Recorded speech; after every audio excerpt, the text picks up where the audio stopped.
warahmatullahi wabarakatuh. Apa kabar sahabat Pi Properti? Semoga dalam keadaan sehat walafiat. Jangan lupa patuhi protokol kesehatan dimanapun kita berada. Semoga pandemi COVID-19 ini segera berakhir ya sahabat. Amin.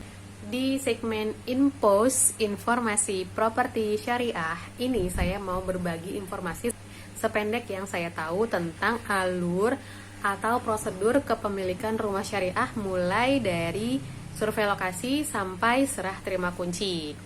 Tapi sebelum masuk ke pokok pembahasan, saya mau menginformasikan dulu tentang apa sih rumah syariah, seperti apa rumah syariah. Nah, mungkin di antara sahabat di properti pastinya sudah ada yang lebih tahu dari saya ya.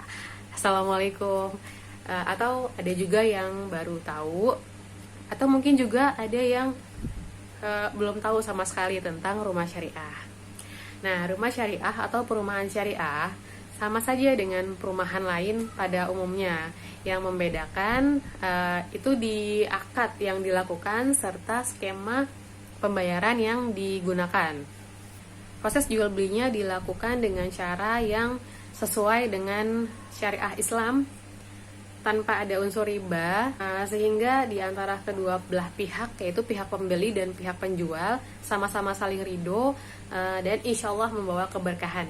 Nah, unsur riba itu sendiri diantaranya yang pertama, akadnya akad batil, jadi ada keraguan-raguan di dalamnya. Kemudian yang kedua, asuransi. Di rumah syariah tidak ada asuransi. Yang ketiga, bunga atau suku bunga. Di rumah syariah tidak ada suku bunga, yang ada hanyalah harga jual ya. Jadi yang diinformasikan ke calon pembeli hanya harga jualnya saja. Misalnya untuk harga cash 1 unit rumahnya 250 juta. Jika ingin dibayarkan dengan cara cicil, tenornya misalnya 5 tahun, maka harga yang diinformasikan yaitu harga jual selama 5 tahun itu. Misalnya harganya 300 juta selama 5 tahun, DP-nya sekian, lalu sisanya dibagi selama 5 tahun. Yang keempat, denda keterlambatan. Di rumah syariah tidak ada denda keterlambatan. Yang ada apa? Ya nggak ada. Nggak ada denda apa-apa. Jika konsumen lupa melakukan pembayaran sehari, 2 hari, 3 hari, itu nggak apa-apa, langsung dibayarkan seperti biasa saja. Tapi jangan diulangi lagi untuk bulan berikutnya.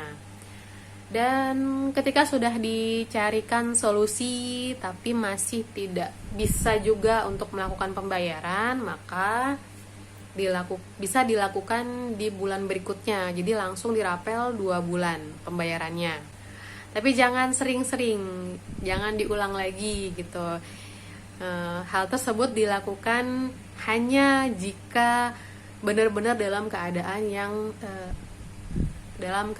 yang terdesak, yang benar-benar nggak bisa lagi dicari solusinya selain menunda pembayaran selama 1 bulan. Tuh, karena kalau sering dilakukan seperti itu, rumah syariah nggak apa-apa, nggak ada dendanya, santai aja gitu. Nggak bisa kayak gitu, itu namanya menzolimi developernya ya, nauzubillah min zalik. Yang kelima, penalti. Di rumah syariah tidak ada penalti. Ketika konsumennya sudah melakukan angsuran atau cicilan selama 2 tahun dan tiba-tiba si konsumen mendapatkan rezeki ingin melunasi, maka konsumen bisa langsung melunasi tanpa dikenakan denda penalti. Dan jika developernya berbaik hati, konsumen akan mendapatkan bonus atau potongan harga. Wah, Masya Allah ya. Dan yang terakhir yaitu sita menyita. Di rumah syariah tidak ada sita menyita rumah. Solusi yang bisa dilakukan ketika konsumen sudah tidak bisa lagi membayar angsuran, biasanya rumah konsumen dijual lagi. Bisa dijual oleh si konsumen itu sendiri atau dibantu jual oleh developer.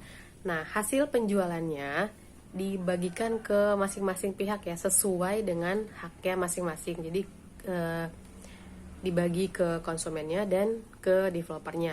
Contoh, misalnya si konsumen sudah membayar sejumlah 150 juta uang konsumen yang sudah keluar. Kemudian kewajiban yang masih harus dilakukan oleh konsumen masih ada 300 juta lagi. Jadi nanti hasil penjualannya 150 jutanya kembali ke konsumen, 300 jutanya diberikan ke developer. Nah, sekarang kita masuk ke alur kepemilikan rumah syariah. Yang pertama kali sahabat lakukan, sahabat harus wajib survei lokasinya terlebih dahulu. Jadi sahabat janjian ya sama marketing yang sahabat hubungi, janjiannya biasanya minimal H-1 supaya pada saat sahabat datang ke lokasi itu ada yang mendampingi.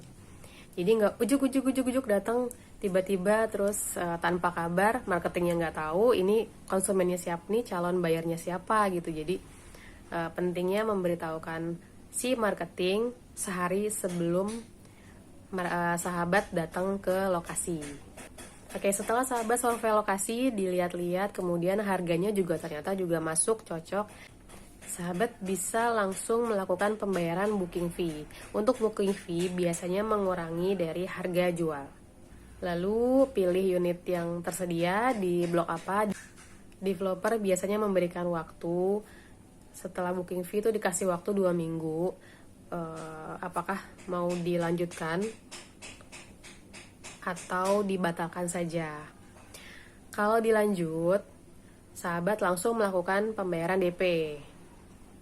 Kalau di cancel atau dibatalkan, itu ada yang booking fee-nya hangus, ada yang kembali 50%, ada juga yang kembali seutuhnya. Tergantung developernya ya, jadi beda perumahan, beda kebijakan. Ketika lanjut, setelah itu sahabat bayar uang muka atau DP, siapkan dokumen atau persyaratan yang dibutuhkan. Berikutnya sahabat melakukan wawancara dengan developernya. Jika sahabat lolos verifikasi, maka selanjutnya sahabat akan melakukan akad dengan developernya. Dokumen yang dipegang setelah akad itu namanya PPJB, perjanjian pengikat jual beli, itu yang dipegang setelah rangkaian survei lokasi sampai dengan akad selesai dilakukan. Selanjutnya sahabat mulai melakukan angsuran yang pertama, biasanya di bulan depannya untuk mulai angsuran yang pertama sampai dengan angsurannya selesai. Lalu kapan serah terima kuncinya? Tergantung dari kebijakan developer, beda-beda ya, antara perumahan yang satu dengan yang lainnya itu serah terima kuncinya beda-beda. Ada yang 6 bulan, 12 bulan, 18 bulan, ada juga yang 24 bulan. Nah, setelah rumahnya jadi, surat-suratnya juga sedang dalam proses, biasanya terima AJB naik ke SHM. Nah, surat-surat rumahnya itu sudah langsung atas nama sahabat, atas nama konsumennya. Oke, sekian dulu video kali ini. Semoga bermanfaat. Kalau ada yang kurang jelas, bisa komen di bawah. Atau mau langsung chat saya, bisa di 081212903858. Hanya bisa WA saja ya sahabat. Dan untuk master properti syariah nih, masternya kalau ada penjelasan saya tadi yang kira-kira harusnya nggak gitu, harusnya kayaknya gini deh, kayaknya nggak begitu deh, harusnya kayak gini, mohon koreksinya jika ada penjelasan saya yang salah. Oke, terima kasih telah menyaksikan video ini. Assalamualaikum warahmatullahi wabarakatuh. Yang diinformasikan ya segitu.